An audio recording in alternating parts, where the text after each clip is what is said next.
네, 우리 서로 인사합니다. 우리에게 좋은 일이 일어나고 있습니다. 예, 올해는 4월 20일이 부활주일이었습니다. 예수님께서 부활하시고 오늘 이 말씀의 증거를 보니까 예수님께서 부활하시고 며칠을 더 이 땅에 계셨다고요? 40일을 더 머무시면서 하나님 나라를 더 제자들에게 가르쳐 주셨습니다. 그리고 40일째 되는 날에 승천하셨어요. 예수님이 왜 올라가셨죠? 예수님께서 내가 너희를 위하여 처소를 예비하러 가노라. 아멘. 여러분, 예수님께서 지금 우리의 집을 준비하고 계심을 믿으십니까? 예. 우리의 집이 그냥 지어지는 것이 아니더라고요. 예. 여러분, 성경에 봐도 그렇고 특별한 은혜로 천국을 잠시 다녀온 분들 간증에도 보면은요, 우리가 선을 행할 때마다 주를 위해 순종하고 복종하고 충성하고 희생하고 섬기고 봉사하고 특히 전도할 때 또 구제할 때 선을 행할 때마다 우리 집의 재료가 하늘에 막 쏟아진답니다. 아멘. 여러분, 지금 우리의 집이 어딘가에 지금 다 지어지고 있다니까요. 예수님이 승천하시면서 하늘로 올라가시기 전에 제자들에게 마지막으로 하신 말씀이 있습니다. 그 말씀을 오늘 본문이 우리에게 증거합니다. 예루살렘을 떠나지 말아라. 너희들 흩어지지 말아라. 예루살렘을 떠나지 말고 아버지께서 약속하신 것을 기다리라. 첫 번째는 기다리라 하셨어요. 두 번째는 요한은 물로 세례를 베풀었으나 너희는 몇 날이 못되어 성령으로 세례를 받으리라. 예, 기다려서 받으라는 거예요. 성령을 기다리라. 성령을 받으라 말씀하셨습니다. 아멘. 자, 이 말씀 그대로 제자들은 이때에 예수님의 이 말씀을 들었던 수많은 사람들이 있었어요. 그 사람들이 기다렸어요. 기다렸더니 예수님 올라가시고 10일째 되는 날에 마침 그날은 오순절 날이었어요. 오순절 날에 오순절 성령이 강림하셨습니다. 말씀 그대로 됐어요. 그런데 우리가 아는 바와 같이 아니 예수님께서 성령을 기다리라, 성령을 받으라. 그럼 오순절에 임하신 성령, 그러면 그 이전에는 성령이 계시지 않았을까요? 여러분, 성령님은 완전한 삼위일체 하나님이십니다. 영원 전부터 영원까지, 처음부터 영원 전부터 삼위 성부와 성자와 성령은 함께 하셨습니다. 여러분, 이것은 삼위일체의 신비는요, 우리 인간의 이 아무리 천재라도요, 이 삼위일체의 신비를 완벽하게 우리가 이해할 수가 없어요. 그런데 다만 우리가 삼일체 하나님을 알 수 있는 것은 여러분 믿음밖에 없음을 믿으시기 바랍니다. 성경이 증거하시기 때문에 하나님의 말씀은 1.1핵도 여러분 그것은 진리가 아닌 것이었기 때문에 우리가 그걸 그대로 믿는 거예요. 그걸 믿을 때에 하나님은 한 분이시지만 하나님은 삼위로 한 분으로 존재하신다 라는 것을 우리가 믿는 거예요. 그래서 처음에 세상을 창조하실 때, 특히 인간을 창조하실 때 하나님께서 창세기에 보면 우리가 우리의 형상대로 사람을 만들자. 여러분, 우리라는 거예요. 이 우리가 바로 트리니티, 삼위일체 하나님이심을 믿으시기 바랍니다. 예. 자, 그렇다면 구약에 계셨던 성령님하고 이 예수님이 승천하시면서 오순절 날에 임하신 성령님은 그러면 왜 다시 오셨을까? 다른 성령일까? 도대체 어떤 차이가 있을까? 여러분, 오순절 강림하신 성령님의 사역 부분에 있어서 이전과 전혀 다른 성령의 사역이 오순절날을 기점으로 시작이 되는 거예요. 성령의 사역이 달라지는 거예요. 본질이 달라지는 것이 아니고 방식이 달라져요. 구약에서 성령님은 왕이나 제사장이나 선지자나 아니면 사사, 삼손과 같은 이런 특별한 사명에 부름받은 자들에게, 그런 자들에게 성령님이 임하셨어요. 그러니까 구약 때의 성령은 제한적입니다. 그죠? 특별하게 누군가에게 임하셨어요. 그런데 오순절 성령 강림 이후부터는요, 모든 믿는 자들에게 보편적으로 성령이 임하십니다. 그러니까 누구에게든지, 믿고 사모하는 자에게는 누구든지, 왕이 아니라도, 선지자, 제사장, 사사가 아니라도, 삼손이 아니어도, 건일이에게도, 누구에게든지 하나님을 믿는 성도들에게는 성령님이 보편적으로 역사하시는 거예요. 또 구약시대의 성령님은요, 특별한 사명을 받은 자가 특별한 사명을 수행할 수 있도록 돕기 위해서 한시적으로 역사하셨어요. 단적인 예를 들면 삼손이 성령께서 떠나갔잖아요. 나시린이 머리를 깎아버렸잖아요. 하나님 앞에서 이제 넘지 말아야 되는 그런 선을 스스로 넘어버렸단 말이에요. 그래서 힘이 사라졌어요. 여러분, 그 힘이 사라진 것은 성령의 권능이 사라진 거예요. 그런데 삼손이 마지막에 피눈물 흘리면서 기도하잖아요. 하나님, 나를 용서하여 주시옵소서. 내가 저 원수들에게, 하나님의 원수들에게 저걸 갚을 수 있도록 마지막 한 번만 더 제게 힘을 주시옵소서 할 때에 성령이 그때 다시 임하십니다. 그때 삼손에게 특별한 능력이 생겨서 그 기둥을 탁 손으로 밀어서 깨뜨려 버리잖아요. 무너뜨려 버리잖아요. 그때 죽은 블레셋 사람이 삼손이 살았을 때 죽인 자들보다 훨씬 더 많았다는 거예요. 자, 이처럼 구약시대의 성령은요, 한시적으로 특별한 순간에 특별한 힘을 공급하여 주셨습니다. 그런데 오순절 이후의 성령은 모든 성도들을 거룩하게 변화시키기 위해서, 조직신학에서는 성화라고 하죠. 우리 성도의 신앙의 길은요, 날마다 거룩하게 아름답게 예수님을 닮아가는 거예요. 그렇게 거듭나는 것입니다. 그렇게 변화시키기 위해서 그 일을 누가 하십니까? 여러분, 성령이 하십니다. 그 일을 위해서 영원토록 우리가 예수님을 영접한 순간부터, 성령을 받은 순간부터 우리가 죽는 순간까지, 마지막 순간까지 우리를 예수님을 닮아가도록 거룩하게 변화시키시려고 영원히 내주하시고 감화시키시는 분, 여러분, 그분이 성령님이십니다. 그러니까 이전에는 잠깐 임하셨는데 이제는 우리 속에 들어와 계셔서 영원히 내주하심을 믿으셔야 되는 거예요.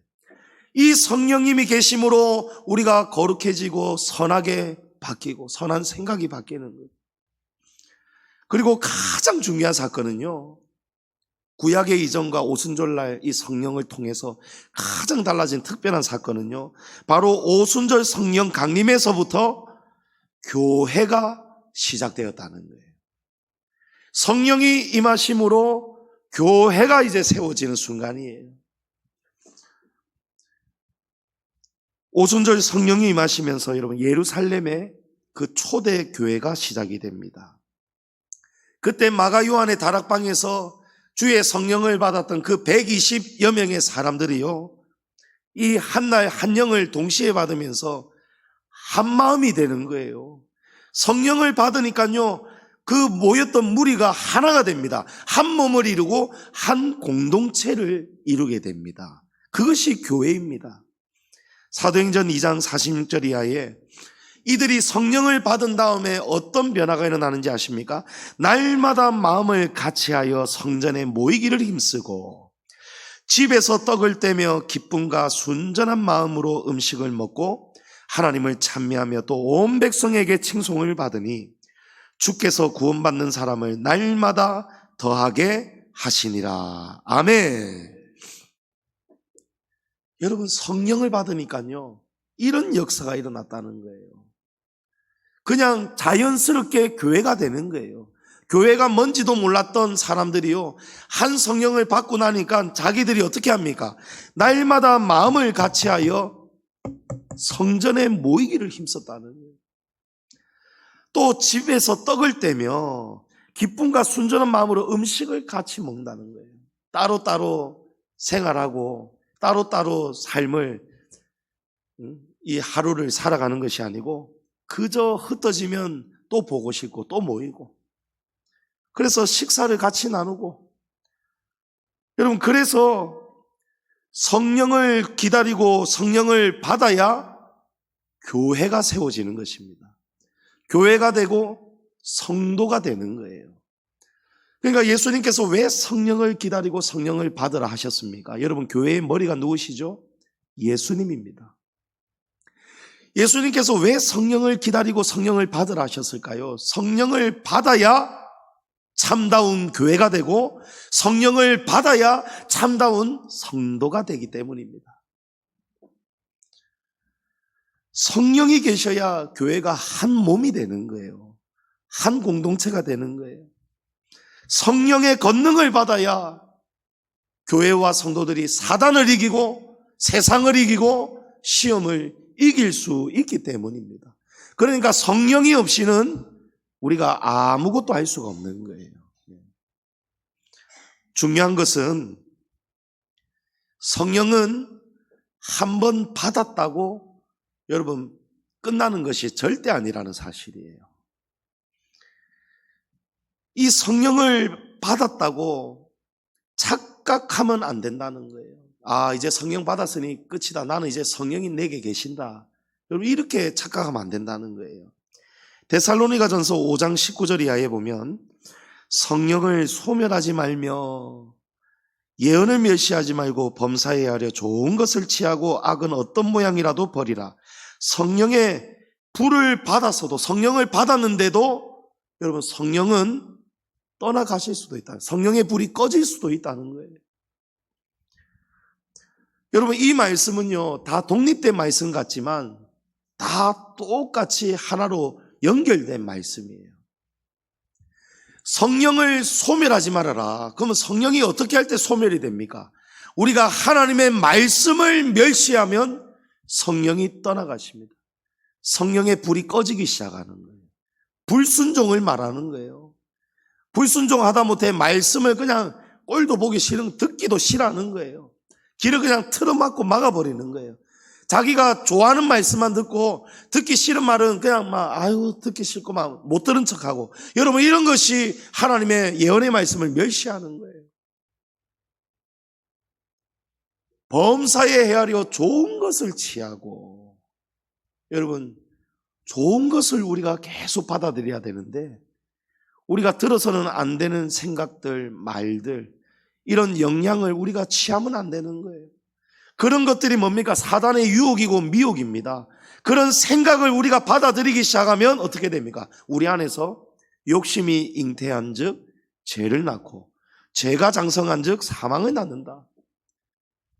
좋지 않은 것을 취하니까 우리 안에서 여러분 악한 죄악이 나온단 말이에요. 그렇게 되어버리면 성령께서는 우리에게 오셨다가도 성령이 근심하시고 떠나신다는 거예요. 구약시대에도 성령은 역사하셨습니다. 그때에는 성령을 여호와의 영이라고 불렀어요. 하나님께서 어느 날 사무엘 선지자에게 이스라엘 백성들이 하도 하나님의 뜻이 아니었지만 왕을 세워달라니까 하나님께서 이 사울에게 가서 기름을 부으라. 내가 그를 이스라엘의 왕으로 선택하였다는 거예요. 그때 기름을 부을 때에 여러분 사울에게 성령이 크게 임합니다. 사무엘상 10장 6절에 내게는 여호와의 영이 크게 임하리니 너도 그들과 함께 예언을 하고 변하여 새 사람이 되리라. 자, 우리 아까 앞서 말씀 나누었죠. 구약시대는요 특별한 사람에게 제한적으로 또 한시적으로 성령이 임하셨어요. 이전에는 없던 성령이 하나님께서 이제 사울을 왕으로 삼으시니까 왕으로 기름 부으시는 순간에 성령이 임했는데 여호와의 영이 크게 임했다는 거예요. 그런데 사울이 여러분 이 성령을 소멸시키고 맙니다. 어느 날 성령이 이제 사울에게서 떠나시잖아요. 왜 떠나십니까? 사울이 자기도 모르는 사이에 조금씩 하나님의 말씀을 멸시하기 시작하는 거예요. 하나님이 이러면 안 된다고 하는 것을 저지르고 마는 거예요. 하지 말아라 하는데 하고 마는 거예요. 조금씩 말씀에서 멀어지고 불순종하고 악을 행하니까 성령께서 계실 수가 없는 것입니다. 우리 편에서 성령이 떠나갔다라고 표현하지만 성령이 머무실 수가 없는 거예요. 우리가 스스로 성령을 몰아내고 쫓아내는 것과 마찬가지입니다. 성령님은 우리에게 임하시기 원하신다니까요. 베드로도 성령으로 거듭났지요. 예수님께서 하나님의 영이 아니고는 네가 지금 나를 주는 그리스도시요 살아계신 하나님의 아들이라는 이 고백을 성령으로 아니고는 하나님의 영으로 아니고는 네가 이런 고백을 드릴 수가 없었다. 예수님께 칭찬받았어요. 베드로의 마음속에 성령이 계셨어요. 그런데 여러분 바로 그 순간에 잠시 베드로가 하나님의 일을 놓아버리고 사단이 집어넣는 사람의 인간적인 생각을 딱 붙들 때에 그 순간에 성령의 역사가 싹 꺼져버려요. 그리고 베드로 속에서 무엇이 역사합니까? 사단의 영이 역사하잖아요.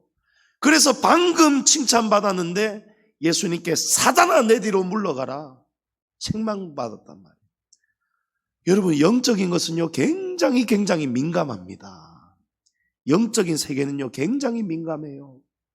그냥 순간입니다. 순간 찰나에 성령이 그냥 싹 꺼져버리고 소멸되어 버리고 순간적으로 성령의 사람이 갑자기 어느 한순간 헷가닥 해가지고 사단 마귀 짓을 할 수가 있어요. 사단 마귀 소리를 할 수가 있어요. 여러분 잘 들으셔야 돼요. 우리 성도들을 삶을 지켜보면은요 시험 받았을 때 어려운 일을 당할 때 또 알면서도 불순종의 길을 갈 때 여러분 그 영혼을 바라봅니다. 목회자의 눈에는요 하나님께서 목회자에게는 또 그런 능력이 있어야 목회를 할 수 있기 때문에 하나님이 그걸 느끼게 하시고 보게 하시고 깨닫게 하신단 말이에요. 성령 충만했던 사람이요 어느 순간에 바라보면은요 지금 완전히 불순종의 길을 가면서 이 속에 사단 마귀가 가득합니다. 여러분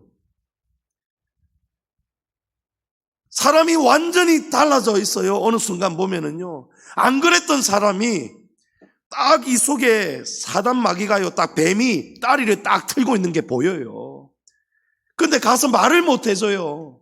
예? 본인이 하나님 편에 서야 내가 말을 해줄 수가 있는데 그 사람이 지금 하나님 편에 지금 설 수 없는 너무 연약한 지경에 있으니까 가서 말을 못 해준단 말이에요. 지금 아닙니다. 지금 사단이 지금 잡고 있습니다. 지금 걸려 넘어져 있습니다. 빠져나와야 됩니다. 마음을 돌이켜야 됩니다. 시험을 이겨내야 됩니다.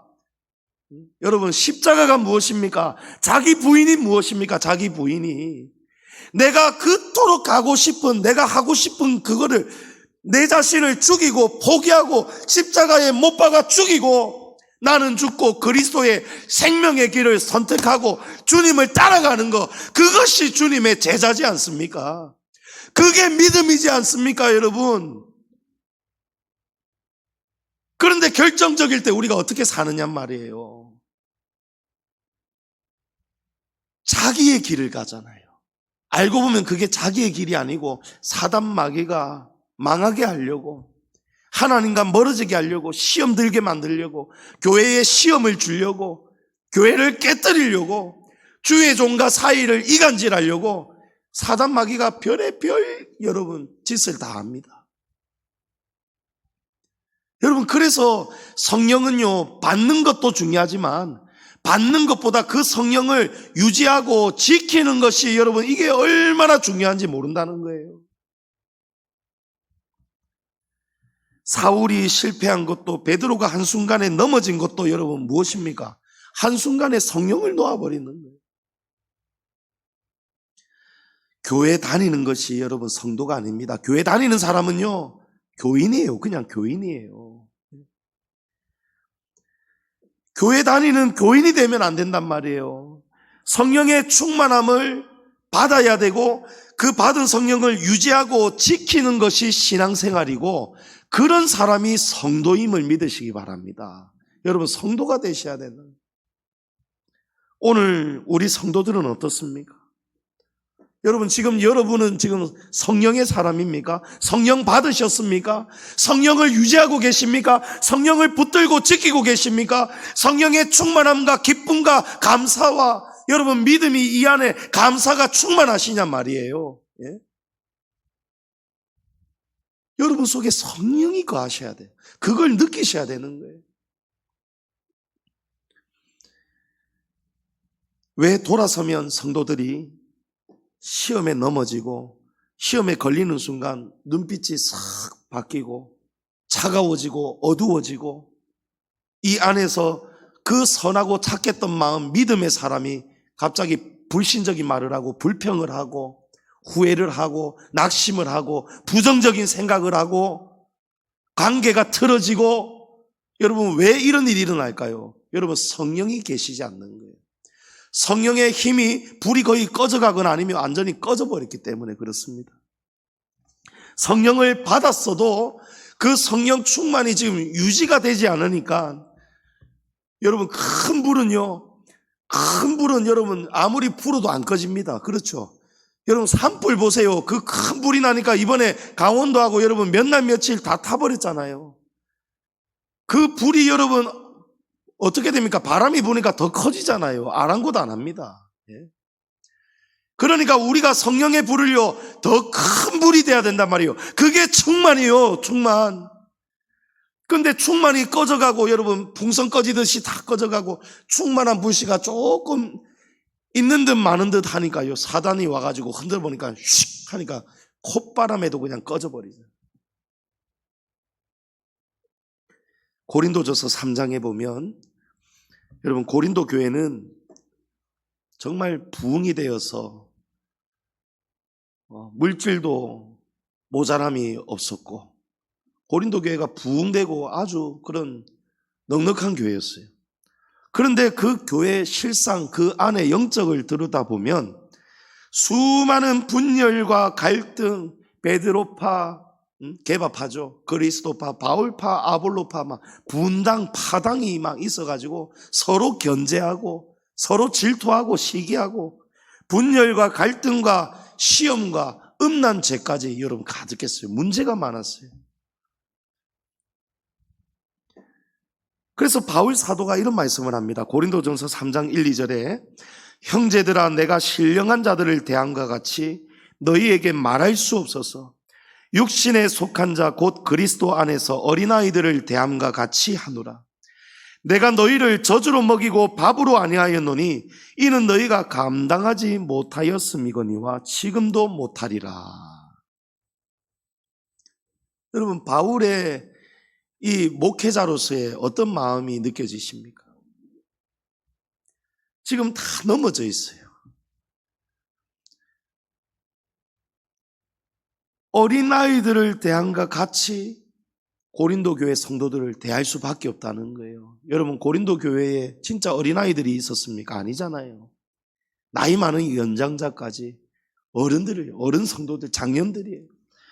그런데 겉모습은 어른인데 그 영혼을 보았더니 이 영이 거의 없거나 자라지 못해서 영의 사람, 속 사람은 힘이 없고 그냥 막 찍소리도 못하고 있고 육의 사람은 막 강하단 말이에요.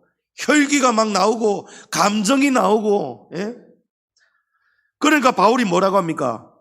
너희에게 말할 수 없어서 육신에 속한 자 곧 그리스도 안에서 어린아이들을 대함과 같이 한다는 거예요.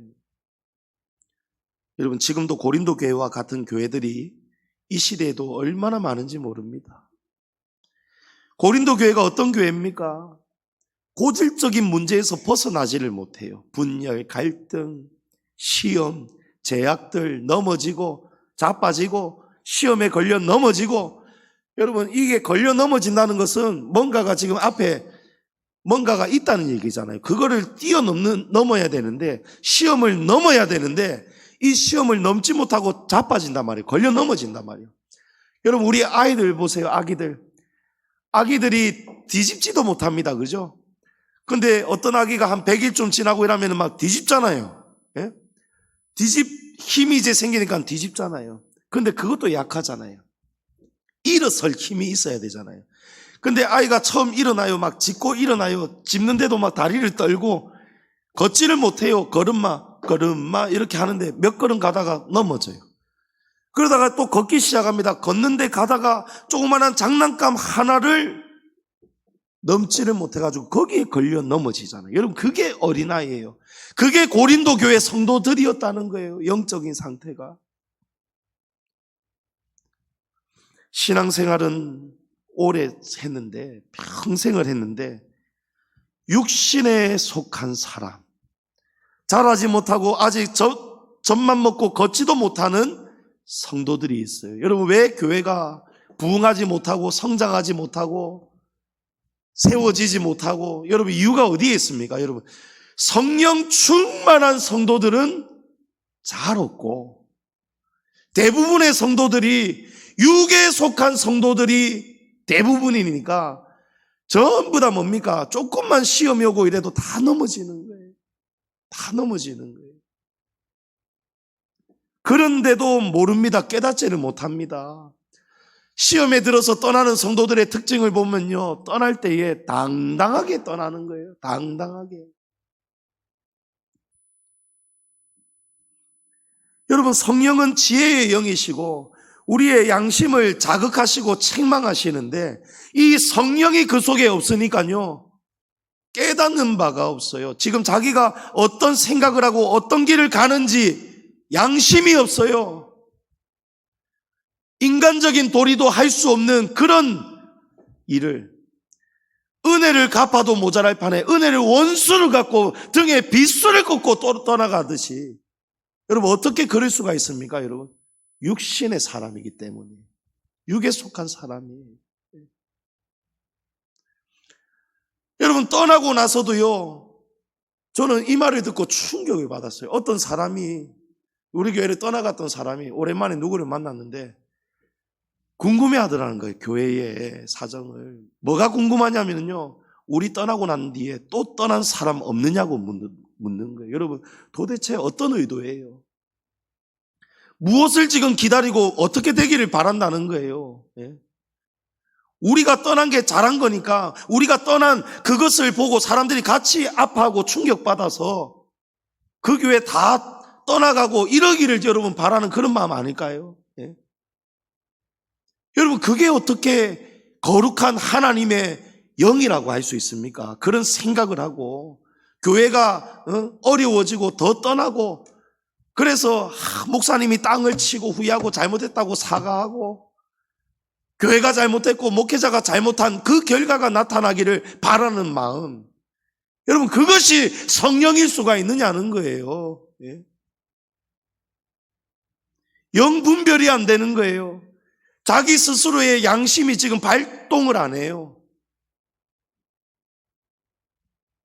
여러분, 교회가 세워져야 되는데, 성도들이, 여러분, 시험이 없을 수가 없잖아요.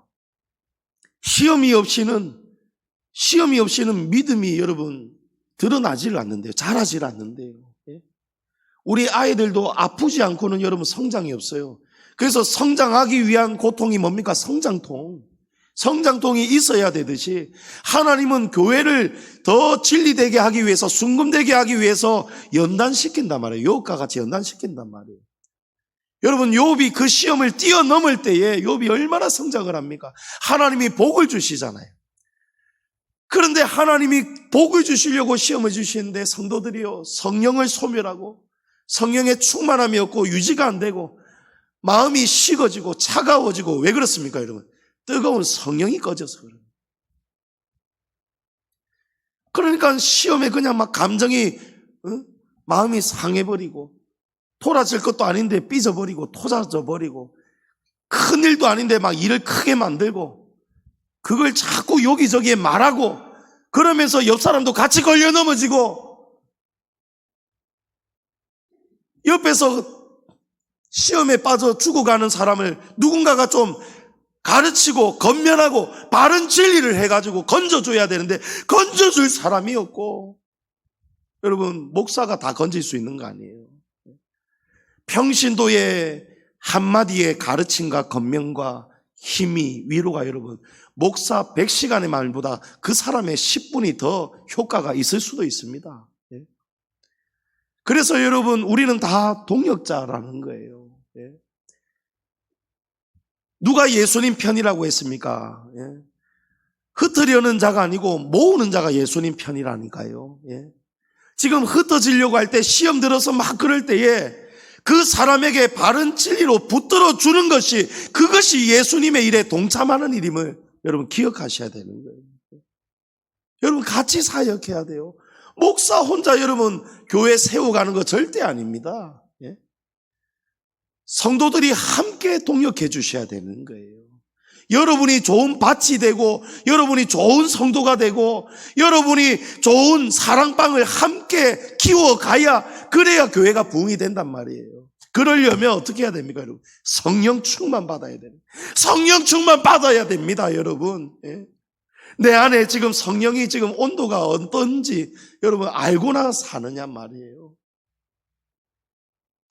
성령이 안 계시니까, 성령이 계시지 않으니까 예배 드리다가도 시험 들고 식당 봉사하다가도 시험 들고 청소 봉사하다가도 시험 들고 사랑방 편성하다가도 시험 들고 모임하다가도 시험 들고 뭐 조금 성도들끼리 주고받고 뭐 하다가 또 시험 들고, 여러분 참 다 어디에 원인이 있어요? 여러분 성령이에요.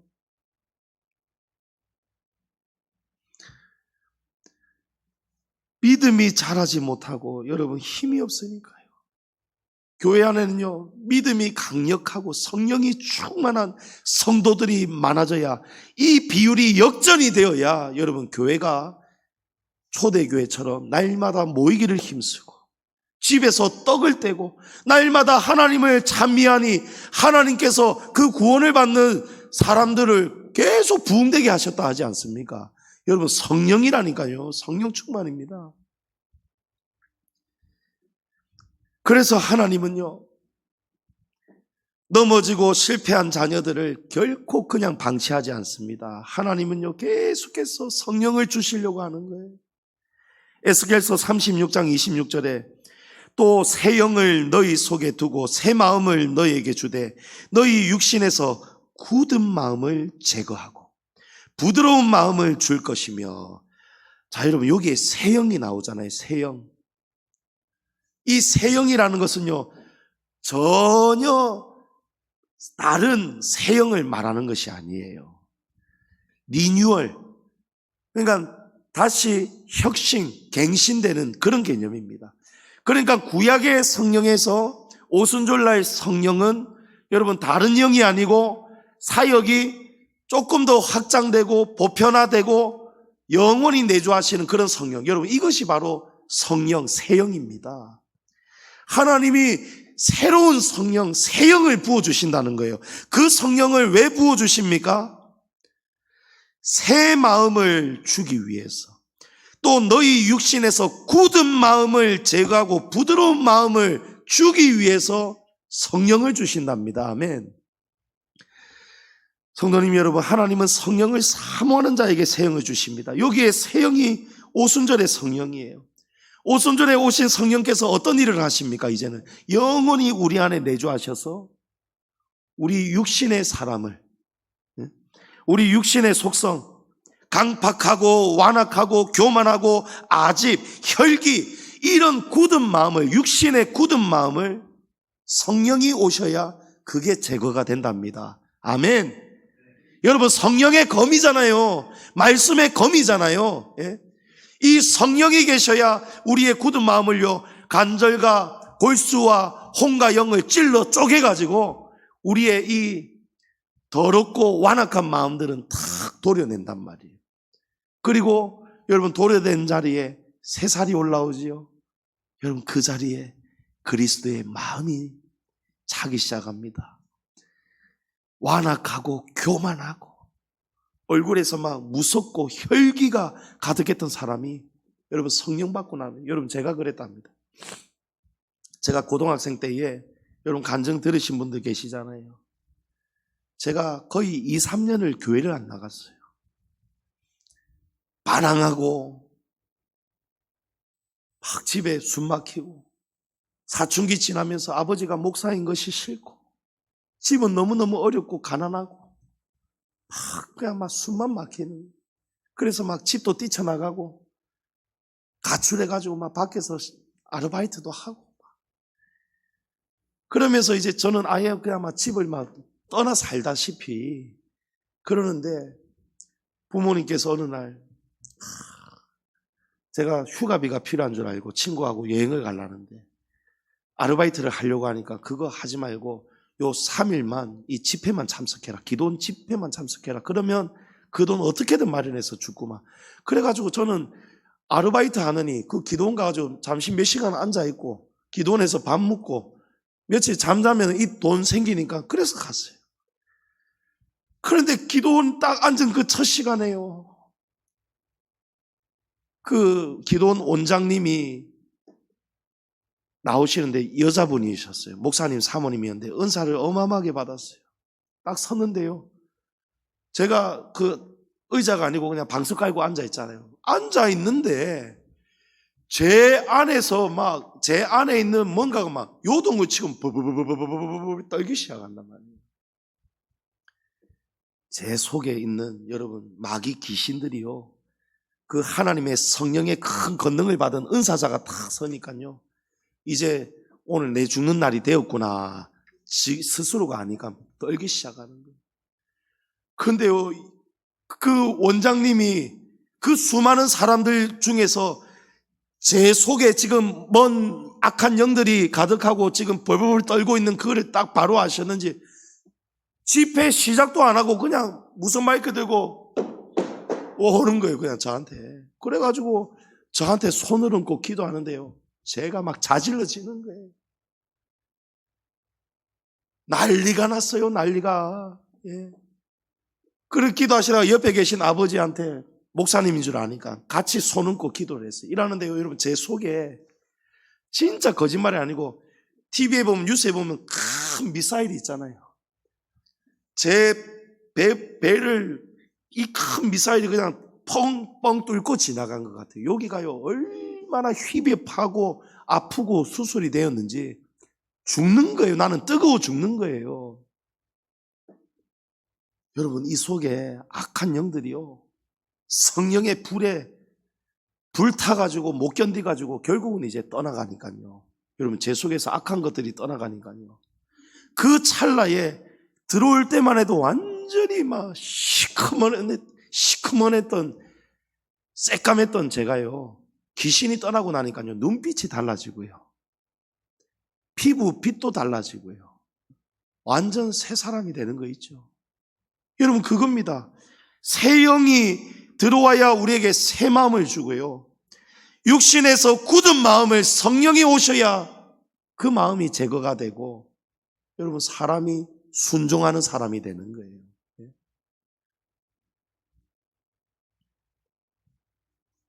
성령을 받아야 우리가 예수님처럼 겸손하고 온유한 영의 사람으로 변화가 됩니다.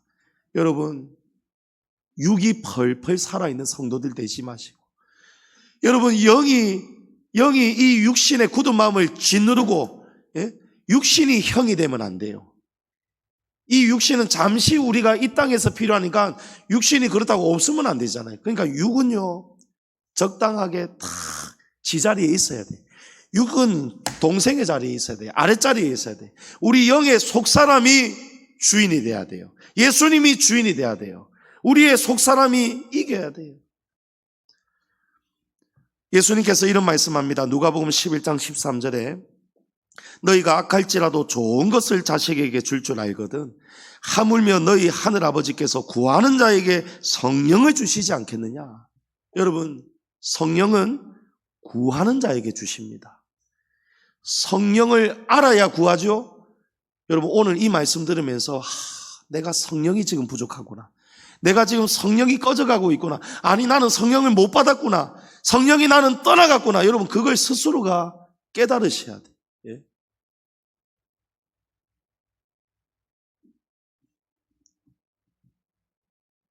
여러분, 다 주목하셔야 돼요. 지금 너무 말씀 잘 듣고 계시는데요. 여러분, 성령은 구하는 자에게 임한다는 거예요. 그러면 우리가 성령의 충만함을 받으려면 어떻게 구해야 될까요? 예? 여러분, 성령님은 임하시잖아요. 우리가 집에 손님을 맞이할 때에도 그냥 오라 하지 않습니다. 준비를 하죠. 화장실도 치우고 깨끗하게 치우고 냄새도 좋게 만들고, 예? 먼지도 닦고 맛있는 음식도 준비하고, 여러분, 맞을 준비를 하잖아요. 여러분, 그게 구하는 거예요. 우리가 성령을 구하고 받기 위해서요, 여러분, 이 세 가지를 꼭 우리가 실천해야 됩니다. 첫 번째는요, 날마다 회개하고 죄에서 멀어져야 됩니다. 예. 우리가 죄하고 완전히 상관없이 살 수는 없지만, 그래서 회개는 끊임없이 날마다 회개의 삶이 일어나야 돼요. 회개하되 회개함과 동시에 그 죄하고는 이제 결별해야 돼요. 사도행전 2장 38절에 너희가 회개하여 각각 예수 그리스도의 이름으로 세례를 받고 제사함을 받으라. 그리하면 성령의 선물을 받으리니. 아멘. 여러분, 회개하고 죄에서 떠나야 성령을 하나님이 주신답니다. 여러분, 집을 치워야 된단 말이에요. 우리 안에 있는 더러운 것들을 없애야 된단 말이에요. 그래야 성령이 옵니다. 성령은 거룩하신 영입니다. 거룩은 구별입니다. 구별한다는 것은 따지신다는 거예요. 가리신다는 거예요. 성령은 거룩하냐, 깨끗하냐, 아니면 더러우냐, 냄새가 나느냐. 더럽고 냄새 나는 곳에는요, 성령이 안 가십니다. 잠언 26장 11절에 개가 그 토한 것을 도로 먹는 것 같이 미련한 자는 그 미련한 것을 거듭 행한다라고 했어요. 여러분, 저는 진짜 봤거든요. 죄송합니다만은 이제 식사 전인데 누가 밤새 거하게 한 잔 묻고는 뭘 쏟아내놨어요. 전봇대 앞에요. 남이 쏟아놓은 거를 지나가는 개가 아이고 오늘 행제했네 이라고 막 먹는 거예요. 그거 보는데 여러분, 제가 진짜 비위가 약하거든요. 사람마다 비위가 강한 사람도 있지만 저는 진짜 약해요. 조금만 역하고 생각만 해도 막 구역질이 나요.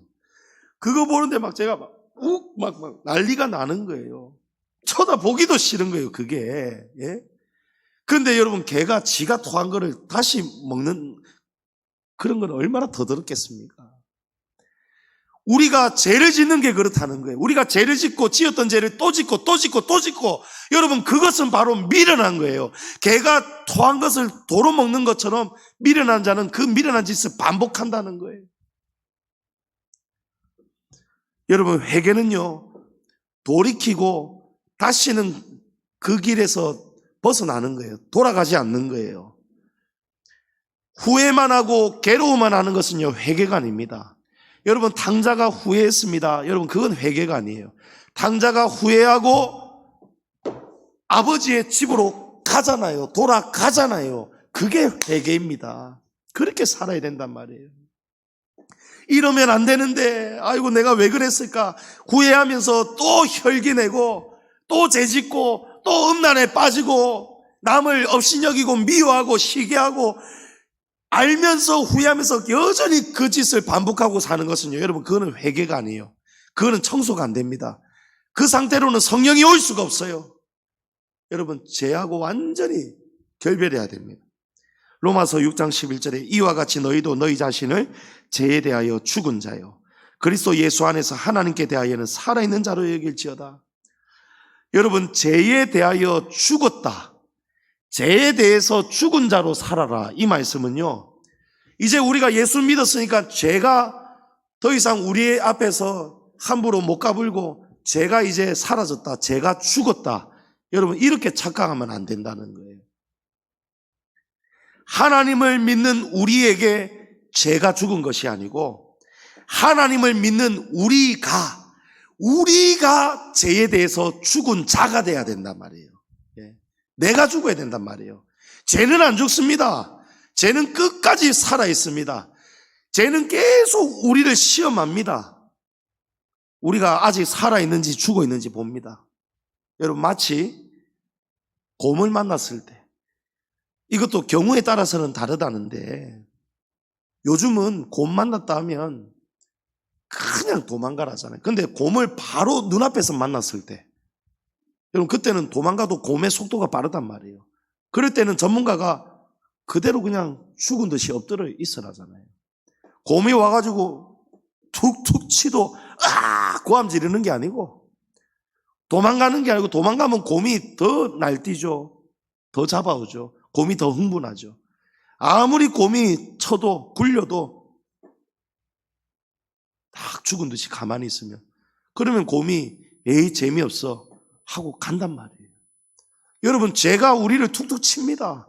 죄가 우리에게 날마다 다가옵니다. 그럴 때에 그 죄 앞에서 죄에 대하여 죽은 자로 살라는 거예요. 죄에 대한 유혹이 온단 말이에요. 생각도 하지 말자, 반응도 하지 말자. 여러분 그러면서 우리가 성령의 능력을 구해야 됩니다. 우리의 힘으로는 죄를 못 이겨요. 성령님 도와주세요. 나 좀 잘 죽게, 죄에 대해서 죽게 도와주세요. 은혜를 부어주세요. 그럴 때 성령께서 여러분 감동을 주시고 감화를 주십니다. 그래서 성령의 에너지가 필요하다는 거예요. 성도님 여러분, 어떤 죄에도 움직이고 반응하지 마시고, 죄는 내가 어디가 약한지 다 알고 찾아와요. 저 사람이 지금 어디에 문제가 있고 약한지 알고 딱 그걸 가지고 딱 시험을 갖다 주고 죄를 짓게 만듭니다. 여러분 죄에 대해서 죽은 자가 되시기 바랍니다. 회개하고 죄에서 빠져나와야 성령을 받습니다. 성령이 안 떠나가십니다. 두 번째로 성령님은 하나님 말씀 그대로 순종하는 삶을 유지하는 자에게 내주하십니다. 사울이 하나님의 말씀을 거역하니까요, 하나님이 뭐라고 하십니까? 내가 사울을 왕으로 세운 것을 후회한다 하시잖아요. 하나님이 후회하시니까요, 사무엘상 16장 14절에 여호와의 영이 사울에게서 떠나고 여호와께서 부리시는 악령이 그를 번뇌하게 한지라. 여러분 하나님의 영이 떠나가니까요, 귀신, 악한 영이 들어온단 말이에요. 하나님이 주시는 여러분 성령 충만한 기쁨, 능력, 감사가 없고 지금 마음에 걱정, 불평, 분말, 불만, 번뇌, 모든 것이 마음에 안 들고 내 뜻대로 안 되고 예배도 은혜가 안 되고, 여러분 왜 그렇습니까? 하나님의 영이 떠나가시고 그 속에 악령이 지금 시달리는 거예요. 그러니까 모든 것이 꼴도 보기 싫고 만사가 귀찮고 다 마음에 안 들고, 여러분 그 상태는요 지금 하나님의 영이 안 계신단 말이에요. 회개해야 됩니다. 회개해야 됩니다. 하나님, 제가 지금 불순종하는 거, 제가 악한 마음을 먹은 거, 불순종의 길을 가는 거 하나님 용서해 주세요. 제 마음 새 마음 주세요. 그래야 성령이 다시 오십니다. 여러분 그래야 빠져나올 수 있어요. 여러분 순종하는 사람 되셔야 돼요. 끝까지 순종을 지켜내셔야 돼요. 그게 여러분 생명입니다.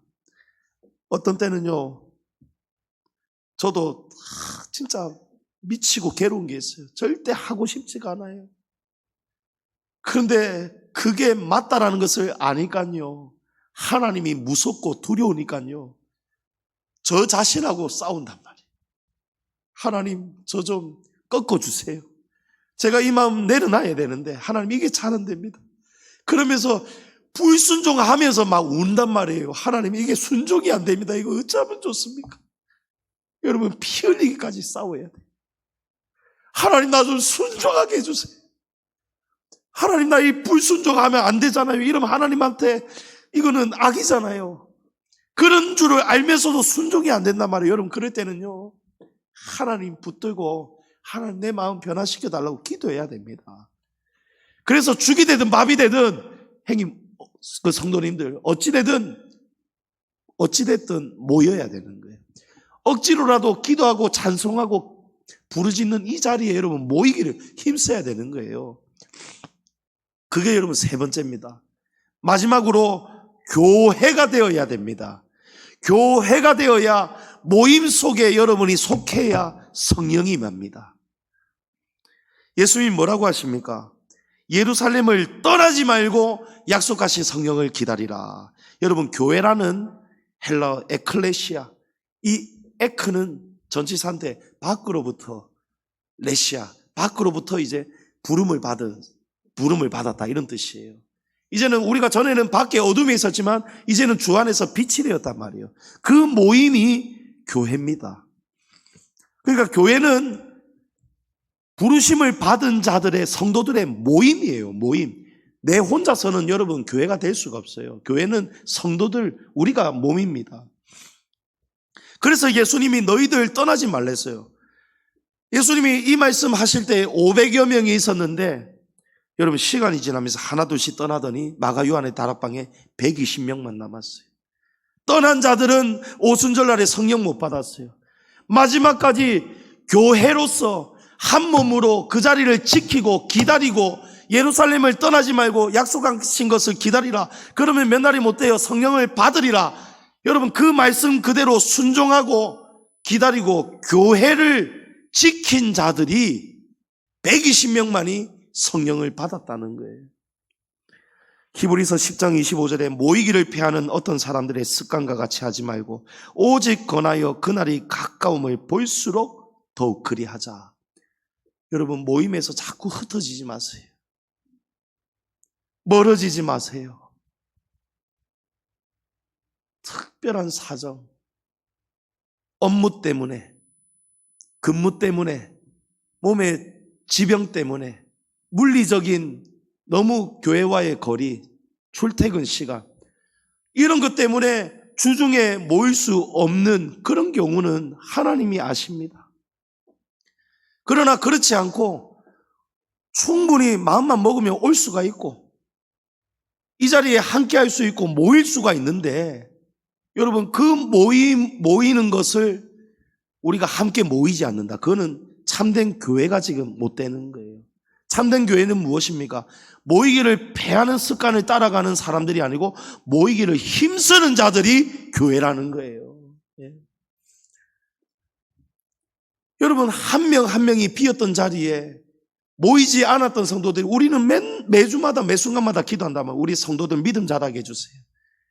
주중에도 이 모여서 믿음이 없으니까 약하니까 모이지 않는단 말이에요. 아니면 시험에 들었으니까 모이지 않는단 말이에요. 그래서 우리가 기도합니다. 하나님 시험을 이기고 또 믿음이 자라서 이 자리에 모여서 함께 찬양하고 여러분 혼자서 여러분 성령 충만 못 받습니다.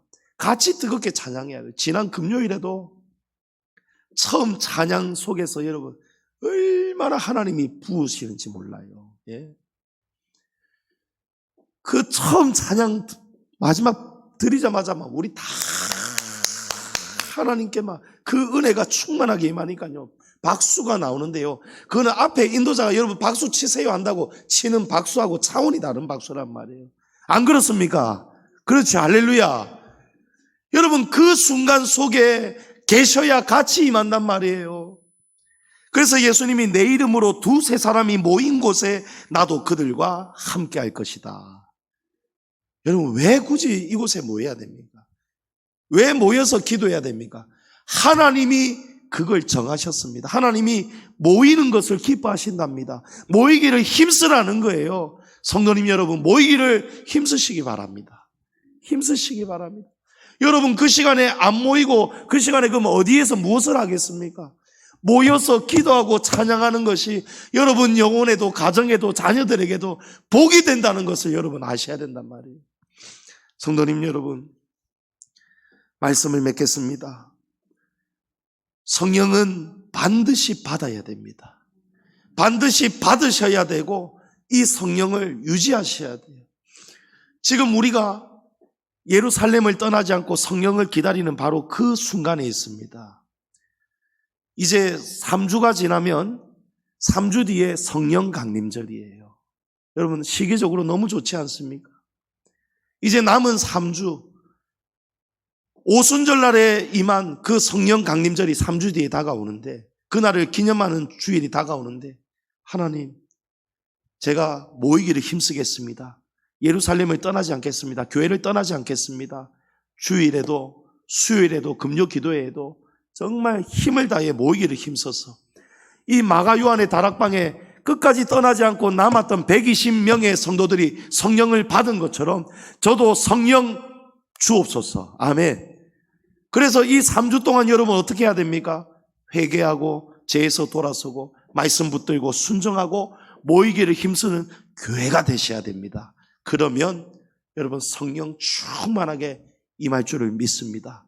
그 받은 성령 소멸하지 않도록, 사울처럼 소멸하지 않도록 여러분 영혼에 영원히 내주하시는 성령 되셔서 여러분의 남은 평생이 하나님의 안에서 영혼이 잘 되고 범사가 잘 되는 형통한 성도들 다 될 수 있기를 주의 이름으로 축복합니다.